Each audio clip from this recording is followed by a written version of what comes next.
అంటే ఎంత time spend చేస్తున్నారంటే 10 నిమిషాలు ఒక గంట సేపు పెద్ద మనుషులు ఉన్నారు కూర్చొని పెట్టి అన్నదమ్ములు కూర్చొని మాట్లాడేసి అక్కడ క్యాంపస్ లో జరిగే మిస్టేక్లు రెక్టిఫై చేసే చిన్న విషయం.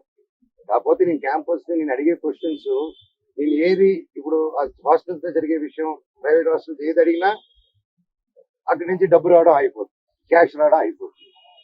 సో ఇదే నాకు బాధ. మళ్ళీ లోన్లు తీసుకొని హాస్టల్ మీద లోన్లు తీసుకొని దాన్ని డైవర్ట్ చేయడం, సొంత కంపెనీలు పెట్టుకొని డైవర్ట్ చేయడం, దాన్ని కవర్ చేసుకునే దానికి స్టూడెంట్స్ రుద్దరం, యూనిఫామ్ వేయడం కంపల్సరీ. మన 10th దాటంగానే ఇంటర్కి యూనిఫామ్ ఏంటంటే కాలేజ్ వద్దటం మనం.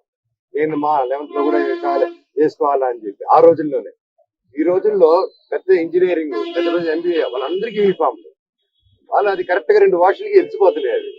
అది ఎక్కడ నార్త్ ఇండియా నుంచి తీసుకొచ్చారు. అక్కడైతే ఏదో పేరెంట్ సరే.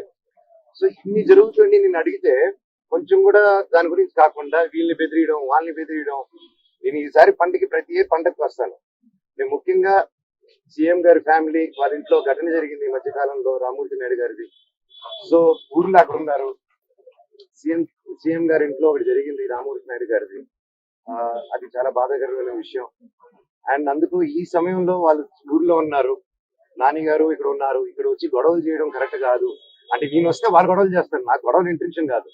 నా కూతురు ఫస్ట్ సంక్రాంతి అండి, ఫస్ట్ పండగ. అండ్ ఆ పండగ కూడా జరుపుకొని లేకుండా స్థితిలో చేశారు. 2 రోజులు అక్కడ ఉన్నా, 3 రోజులు కూడా అక్కడే ఉండి ఉంటాను. వీళ్ళు కానీ బ్యానర్లు పెరగకుండా, నా తమ్ముడిని బెదిరించకుండా, మా వాళ్ళందరినీ బెదిరించకుండా ఉండుంటే నా పట్టికలో ఉండుంటాను.